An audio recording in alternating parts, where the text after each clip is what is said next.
A hungry feeling came o'er me squealing, and the mice were squealing in my prison cell, and the old triangle went jingle jangle all along the banks of the Royal Canal. Okay folks, we're back here today on the Hill of Down to finish out our series on the Royal Walk on the Royal Canal and the Royal County series that we've been running over the last week when we've walked down and back along these sections. From doing the walk we came across places and I just done a little bit of research into the history of them, and they've been documented many times, a lot of the history that happened. But I said I'd share a little bit of it here because it's intriguing, because a lot of people just love to go out for a walk for the nature, and we've shown some pictures of the animals we've seen along the way. And then we mentioned as well, of course, the Famine Walk, the infamous Famine Walk back in 1847. And we're going to talk a little bit about that now, because we have the Famine Shoes, as I pointed out to her, here in the Hill of Down, and at Ribbontail, at Dock, and again at my valley. And a little bit of story behind that, which is in itself is intriguing. Local history for myself, I remember my own mother when you told me last week about coming here on one of probably the last cattle drives, as they call it, to the cattle trains back in 1947, before they finished up, and hunting the cattle over and being too tired. She was only 6 years old and being brought back on the dray horse, riding on the back of the dray horse back to Rathmaline after that. But one of the poignant stories that stood out to me about this famous Famine Walk. Now, the history behind this Famine Walk was a Major Dennis Mahan, who owned a Strokestown house down at the start in Longford, and he owned massive estates down there, and he wasn't the kindest. They seen an opportunity to get rid of tenants, and the best way to do it was what they call assisted emigration.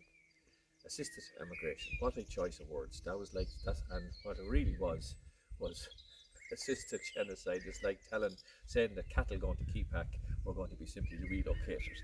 They were forced. 1847 of them moved in May 1847, and were forced to move along to go to Dublin to get on board steam packet ship that went over to Liverpool, and from there onto the Virginius and the Naomi, and from there out to Quebec in Canada to be relocated. Many of them were children, because husbands were already dead. Here's the little Famine Shoes that marks the course at several locations along the old Famine Walk. I'll tell you the story of one little fella called Daniel Tighe. His mother, who had lost her husband already to the famine, came with her husband's brother and her 5 children and done the walk. They were part, 2/3 of the Famine Walk, the 1490 people that walked it were children. Came along here, and he recounts coming here to the Hill of Down, and as he approached the Hill of Down, he seen several men working, because in November of that same year the train station opened here in the great train station had opened earlier on in Enfield, and started here in 1847. It stayed open for 100 years to 1947. But he seen all the men working. In fact, there was almost 3,000 men employed in the working, bringing the railway track here to as far as the Hill of Down. And he seen all these men working, and his sister Catherine and 2 of her friends running out across the field, and enjoying themselves. Now, it was probably the only bit of enjoyment that was had on this trail, because as the story went on, Daniel and his family, 700 of that 1490 perished, either here on this walk, on the ships, the Virginius or the Naomi. It was the Naomi for this particular family, or in the fever hospitals in Grosse Isle in Quebec when they got there. Well, we have another bit of wildlife here today, guys. This is another one of these cats. We had a cat on yesterday's, and here's another one of the from the lion's den. So anyway, that's what happened to these families. Devastating, absolutely devastating. What happened? Now, there was a fever. The fever was here as well. In fact, And Mary Hines from the Hill of Down was the last person admitted to a wooden fever hospital that was set up across in Scariff between here and Trim. So I mean, there's an awful overlap of the history, and we're going to tell you a little bit more of that as we move along. This story has another twist to it indeed, because the same Major Dennis Mahon who forced these people to move, it's fabled that one of the people who died on the trip was the girlfriend of a local lad that back down in that neck of the woods down Strokestown, called Andrew Connor. And Andrew Connor was a member of a group of guys then that got together and decided to do something about this. And so they ambushed the said Major Dennis Mahon on the way back from meeting when he was with his physician friend in a carriage. And Andrew Connor is believed to have been the guy that actually shot and assassinated Major Dennis Mahon. And this reverberated all the way to the House of Commons. This was a serious thing at the time, but it was the start of quite a few landlords getting the comeuppance for what happened at the time. Which will bring us on to another story now when we get over to Ribbontail and Moy Valley. But Andrew Connor himself then escaped, because there was a lot of local arrests and trials and executions of local men believed to be rebels for the assassination. But Andrew Connor himself escaped up the same route as his compatriots over to the same across the Atlantic Ocean to Quebec, and followed down to where the remainders of his neighbours had started working, ironically, on another canal, the Welland Canal in Niagara in Canada. And he got work there along with the other guys, and he was working there when sheriffs from Ireland were sent out to join with sheriffs from Canada, because both of them were all under British rule at the time, and sent down to get this guy Andrew Connor and bring him to justice. But Andrew Connor escaped into the woods and was never heard of again. So if ever there was a sequel to the movie Black 47 to be made with a happy ending, it would be the story of Andrew Connor and what he's seen and what he dealt with and how he escaped at the end. So that's a little bit about that. But here are the Famine Shoes. They have the story themselves. Now David Gorey, who's helped me doing the camera work here today, is going to put all this together later on this evening with me, and we'll have all the links so you can investigate all of this for yourself and get the story behind all of this and elaborate more. Declan O'Rourke, the famous Irish singer, has written the song about the Famine Way. It's all a Scaelega, so you can have a check that out as well for those of you that are fluent or more fluent than me. So now we're going to move down to Boyne-Dock and Ribbontail, and we'll take up the story from there.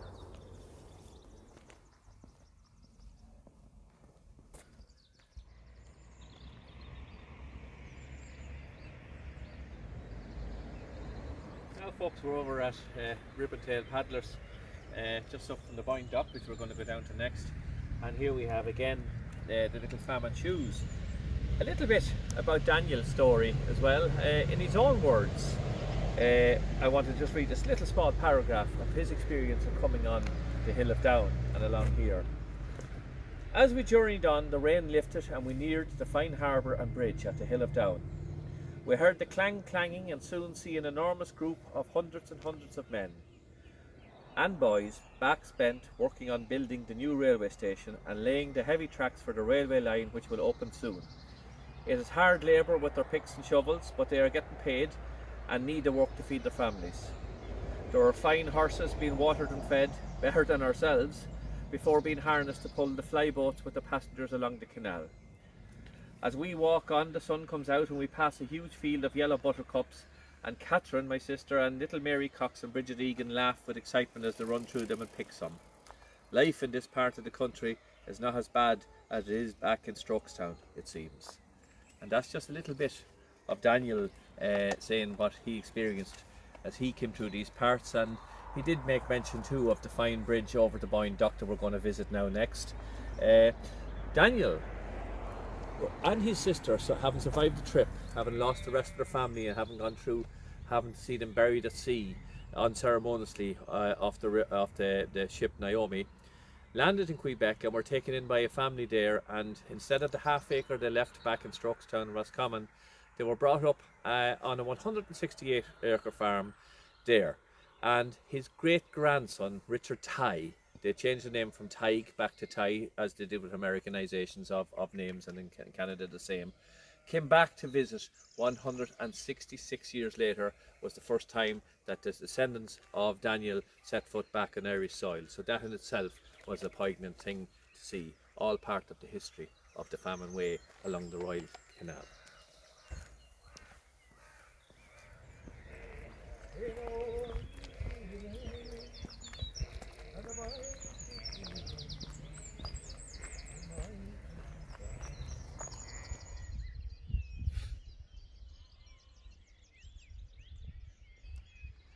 So here we are now on the Boyne Dock, the Boyne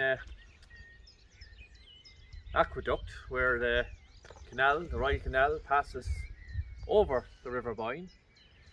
As I mentioned in one of my earlier parts of the sequel, I think it was in number 2, I mentioned that there's 40 kilometres of the 112 kilometres of the River Boyne is this side of Trim and back up to Trinity Well, where it rises outside Carbery in County Kildare. Another thing about Kildare that we meant to mention back down the hill of Down, St Bridget of Kildare, along with St Patrick and St Columba, are rumoured to be buried in the hill of Down, although this is disputed by the hill of Down and Downpatrick above in Ulster. But I know if I was asked where I'd like to rest in peace, it'd be our hill of Down in this royal county, royal from the royalty, Irish royalty from the hill of Tara, and not from the other royals that Downpatrick would be claiming today. But back here now we are over the River Boyne. Daniel Tighe mentions this aqueduct and the size of it on this big bridge on his travels up to get on the steam packet to Liverpool and on to Quebec. But this River Boyne itself, like the Royal Canal, needs to be protected. And right now, brewing further up the River Boyne is the second Battle of the Boyne, where we're trying to save it from pollution. And that's a story worth following and supporting going forward, because the river must at all costs be protected. If the Boyne Valley is to be protected, the river that it's named after surely will be. As we said, we twinned it last year or 2 years ago with Boyne City, Michigan, where another Boyne was named after this one. So steeped in history, our river and our canal. We're going to come on to another story shortly about another band of merry men just when we come up here to Ribbontail, and I'll tell you a little bit about that. But let's just make one point before I go. You might have noticed I'm wearing my Meath jersey or Meath top. One of the things that I've been slagging for a bit of banter and a bit of crack in the last few posts was about where Meath kisses Kildare along the Royal Canal here, and something that wouldn't have happened on the football field, and I had a go at the Westmeath men down further there yesterday on post part number 5. But the truth be known, that at the moment there's probably a struggle going on for one of the 4 green fields, that being Ulster, to get it back and to give it back to be one of the 4 green fields. But there was a 5th green field, and the 5th green field was a province of Meath, or Midhe as it was said back in the day. And the province of Meath was the centre province in Ireland, and it extended and it encompassed Kildare, Westmeath, parts of Louth, up the other end of the Boyne here, the Boyne Valley, and a substantial piece of Dublin was the province of Meath. So don't take the slagging to heart.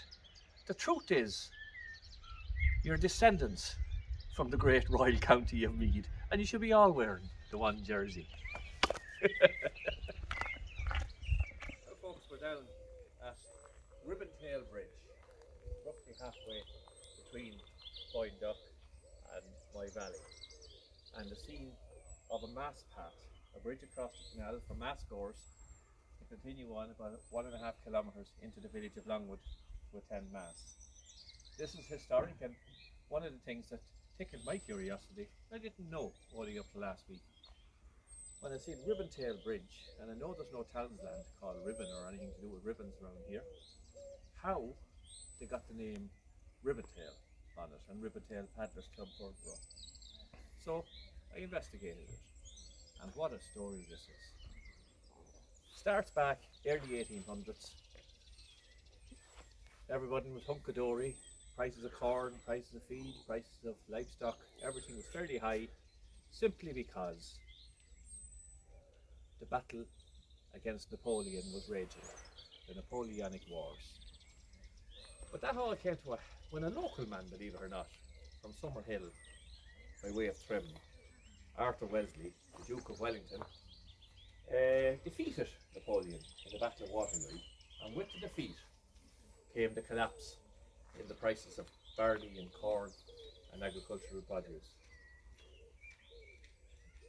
And at the same time this canal was built, back into the 1700s, and opened in the start, and all these canals were seen then to be taking all the local produce and all the barley in barges away from the hungry landowners who had no, because of the drop prices, had no money to pay the rent and were coming under increased pressure by their landlords.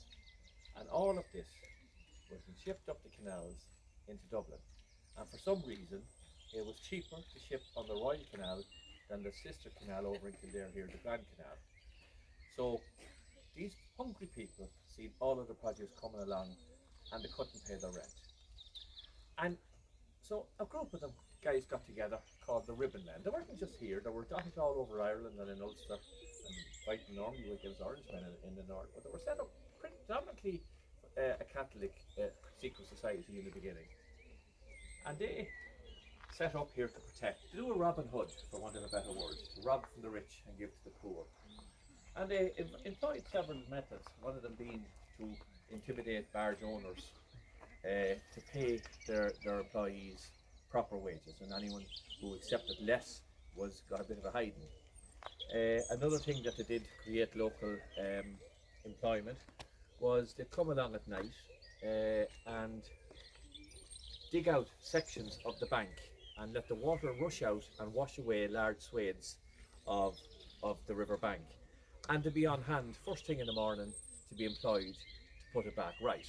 Now the authorities got wise to this and said that no one from Meath, Kildare or Westmeath was allowed to work on the repair work, to discourage the same ribbon men that were knocking the thing from getting paid to put it back together. But the boys got wise to this as well, so what they actually did is they went up to Dublin and came back down on barges and down by the road and posed as labourers from Dublin and got the job either way to repair the banks of the canal here. And this went on for years. In fact, it started back 1815 and 1817, the potato crop failed as well, and that was the first mini famine, and that was the first time of it. But then this continued on until the actual Black 47.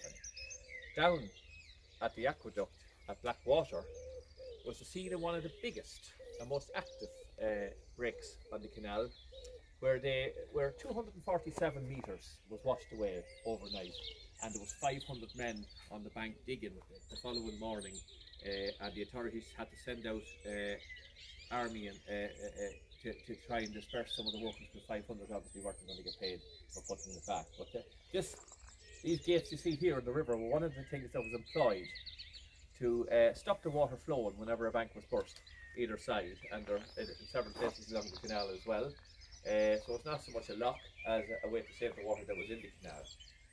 These guys were some men for, they really did protect and look after the interests of the local people and the families, and the only way that they could get money for to pay to survive, to eat, was by doing what they did along here. The authorities also then got boats or barges to go in convoys and arranged for soldiers to be at each waypoint along the way to try and discourage this thing, and then anyone who actually did come to work on the repair work from outside, from further on beyond Mullingar, that were stoned by the locals and sent back where they came from. So that's what the Ribbonmen did. But of course the Ribbonmen had a problem themselves then, because the potato famine, when it started, no army marches or can march on an empty stomach, so they themselves were local farmers and tradesmen, and they were suffering themselves and had no money and losing their land and were being evicted the same as everybody else. And some of them died. 1 million people died during the famine, and 2 million emigrated. So a lot of these guys that survived emigrated and went over to America.